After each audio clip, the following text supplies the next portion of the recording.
Hazara views کے معزز دوستوں، میں ہوں محمد امجد اور آپ سب دیکھنے سننے اور چاہنے والوں کو السلام علیکم۔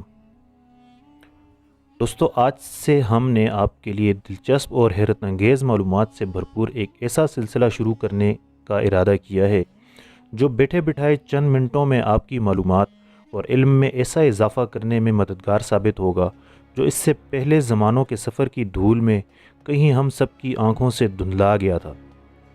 اسی سلسلے کا آغاز ہم نے مسلمانوں کے 5 مشہور سائنسدانوں کی زندگی کے آخری دنوں کے حالات سے کرنا مناسب سمجھا، جنہوں نے جدید سائنسی علوم اور ایجادات کو مضبوط بنیادیں فراہم کی، اور آج ہماری نئی نسل کا بیشتر حصہ ان سے ناواقف ہے۔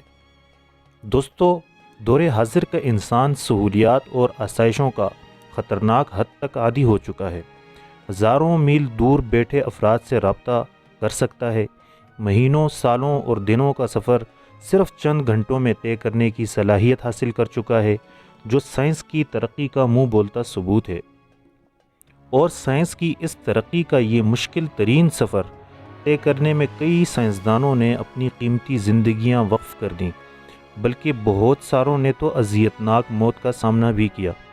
متعدد مغربی دنیا کے سائنسدان بھی، جنہوں نے اپنے جدید نظریات دنیا کے سامنے پیش کیے، قید و بند کی سختیوں کا شکار ہو بیٹھے۔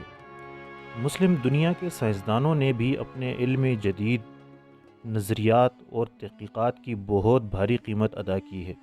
جی ہاں، ایسے مسلمان سائنسدان جن کے نام لیتے ہوئے بھی ہمارا سر فخر سے بلند ہو جاتا ہے، ان میں سے کچھ مسلمان سائنسدانوں کو ملنے والی دل دہلا دینے والی سزاؤں کے بارے میں کچھ معلومات آپ کی نظر کرتے ہیں۔ دوستو، چینل کو سبسکرائب کرنا اور ویڈیو کو لائک اور شیئر کرنے کا چند سیکنڈز کا کام ہم آپ کی مرضی پر چھوڑتے ہوئے آگے بڑھتے ہیں۔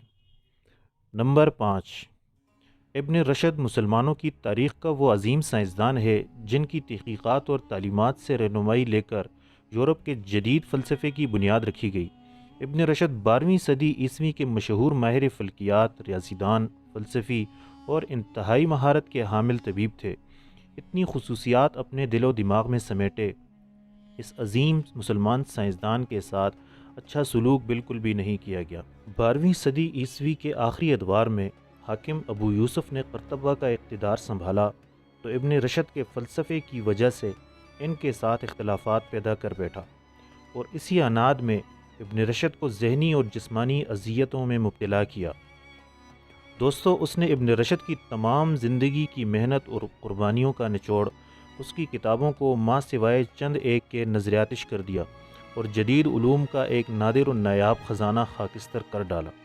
اس کے بعد ابن رشد نے اپنی زندگی کے آخری ایام گمنامی کے اندھیروں میں گزار دیے، اور مسلمانوں کی ترقی کا یہ نایاب باب اسی گمنامی میں کھو کر رہ گیا۔ نمبر 4، دوستو، ابن سینا کے نام سے تو سب ہی واقف ہیں۔ ہمدان کے امیر نے ابن سینا کو اپنا مشیر مقرر کیا، لیکن اس دور کے بنیاد پرستوں کے ساتھ اختلافات کی بنا پر ابن سینا کو مجبوراً روپوشی اختیار کرنا پڑ گئی۔ روپوشی کے دوران سختیوں کا سامنا کر ہی رہے تھے کہ امیر نے ابن سینا کا سر قلم کرنے کا حکم جاری کر دیا، لیکن اس عظیم سائنسدان نے حیران کن طور پر ان ساری مشکلات کا سامنا کرتے ہوئے روپوشی کی حالت میں دنیائے طب کی مشہور و معروف اور مستند کتاب قانون فی الطب لکھی۔ اسی لیے دنیائے اسلام کے اس عظیم سائنسدان کو انسانی تاریخ میں عظیم ترین طبیب کے طور پر جانا جاتا ہے۔ نمبر 3، دوستو، ان عظیم مسلم سائنسدانوں کی فہرست میں ایک نمایاں نام یعقوب قندی کا بھی ہے۔ یعقوب قندی حساب، فلسفہ، طب، کیمیا، علم فلکیات اور طبیعیات میں بدرجہ احسن عبور رکھتے تھے۔ خلیفہ مامون واثق اور محتسب کے دور حکومت میں یعقوب قندی کو بہت خوب حکومتی سرپرستی حاصل رہی، اور انہی علم دوست حکمرانوں کے ادوار کا فائدہ اٹھاتے ہوئے یعقوب قندی نے انسانی شعور کی ترقیوں کی راہ کو بام عروج پر پہنچا دیا اور اپنا بھرپور کردار ادا کیا۔ خلیفہ متوکل کے اقتدار میں آتے ہی بنیاد پرست لوگوں کے ساتھ اختلافات نے جنم لیا، تو خلیفہ نے آپ کو گرفتار کر لیا، آپ کے کتب خانے کو اپنی تحویل میں لے لیا اور آپ کو بازار میں سریعام 50 کوڑے بھی لگوائے۔ نمبر 2، ایک اور عظیم جہد مسلمان سائنسدان الرازی انسانی تاریخ کے وہ پہلے سائنسدان تھے جنہوں نے چیچک اور خسرہ جیسی بیماریوں کے درمیان فرق کی وضاحت کی اور اسے ثابت بھی کیا، اور میڈیکل ایتھکس کے خیال کو بھی دنیا میں متعارف کروایا۔ علم طب کے اس روشن ستارے کو بخارا کے ایک امیر نے ایک کتاب پر اختلافات ظاہر کر کے حکم نامہ جاری کیا کہ الرازی کی اس کتاب کو آپ کے سر پر سزا کے طور پر اس وقت تک مارا جائے جب تک آپ کے سر یا کتاب دونوں میں سے کوئی ایک پھٹ نہ جائے۔ بدقسمتی سے اس سزا کے نتیجے میں آپ کے سر پر شدید چوٹیں لگنے سے آپ کی قوت بینائی جواب دے گئی، اور اس عظیم سائنسدان اور طبیب نے مرتے دم تک اسی معذوری کی حالت میں زندگی گزار دی۔ نمبر 1، ابن خلدون۔ آپ کا مکمل نام ابو زید عبد الرحمن ابن خلدون تھا، اور آپ ابن خلدون کے نام سے ہی مشہور ہوئے۔ آپ کو بابائے عمرانیات بھی کہا جاتا تھا۔ آپ نے بہت سی کتابیں تصنیف کیں جن میں مقدمہ ابن خلدون قابل ذکر ہے۔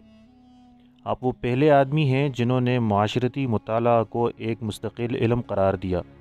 آپ عمرانیات یعنی معاشرتی مطالعہ، یا جس کو ہم معاشرتی علوم کہتے ہیں، اس کے پیشرو کی حیثیت رکھتے ہیں، لیکن مغربی معاشرے میں آپ کے علم سے استفادہ کرنے والوں نے ہمیشہ آپ کو نظر انداز کیا اور آپ کو دنیا سے چھپا کر رکھنے کی کوشش کی۔